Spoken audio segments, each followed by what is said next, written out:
আমি মনে করি যেই রাজনীতি কোরআনের মাহফিলের বিরোধিতা করা শেখায় ওই রাজনীতি মুসলমানের রাজনীতি হতে পারে। যেই রাজনীতি আল্লাহর দ্বীনের পথে বাধা সৃষ্টি করা শেখায় ওই রাজনীতি করে কেউ জান্নাতে যাওয়ার স্বপ্ন দেখবে বলে আমি মনে করি। সুতরাং যে নবীজির নামে এই মাহফিল খাতমে নবুয়ত, আমার রাসূল খাতামুন নবিয়্যিন, সর্বশেষ নবী, সর্বশ্রেষ্ঠ নবী। আর কোরআনে আল্লাহ জানিয়েছেন ওমা আরসালনাকা ইল্লা রাহমাতাল লিল আলামিন, আমি আপনাকে প্রেরণ করেছি সমস্ত জগতের জন্য রহমত বানিয়ে। মানব জগৎ, জিন জগৎ, ফেরেশতা জগৎ, প্রাণী জগৎ, যত জগৎ হতে পারে সকল জগতের জন্য আল্লাহ রাব্বুল আলামিন রহমত বানিয়েছেন মুহাম্মদুর রাসূলুল্লাহ সাল্লাল্লাহু আলাইহি ওয়াসাল্লামকে। তার মানে আল্লাহ রাসূলের আদর্শ যেটা সেটাই রহমত, আর আল্লাহ রাসূলের আদর্শের বিরুদ্ধে যত আদর্শ হতে পারে সেটাই গজব।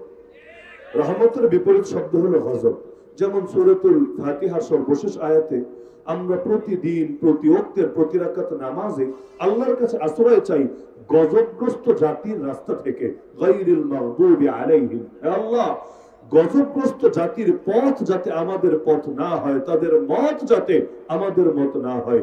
তো এজন্য প্রতিদিন সাহায্য চাই প্রতি ওয়াক্তের প্রতি রাকাত নামাজে আল্লাহর কাছে।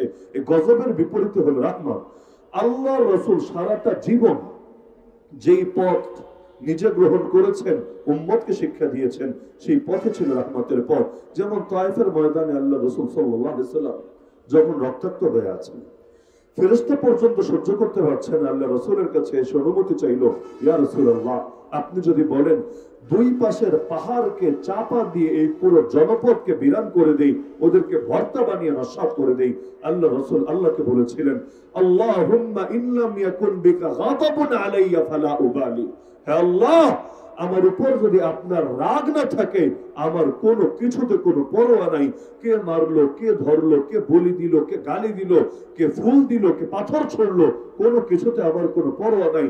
আমার তো ভয় শুধু একটা, না জানি আপনি রাগ হয়ে যান আমার উপর, আপনার গজব, গজব মানে রাগ, না জানি আপনার রাগ আসে, এটা নিয়ে শুধু আমার ভয়।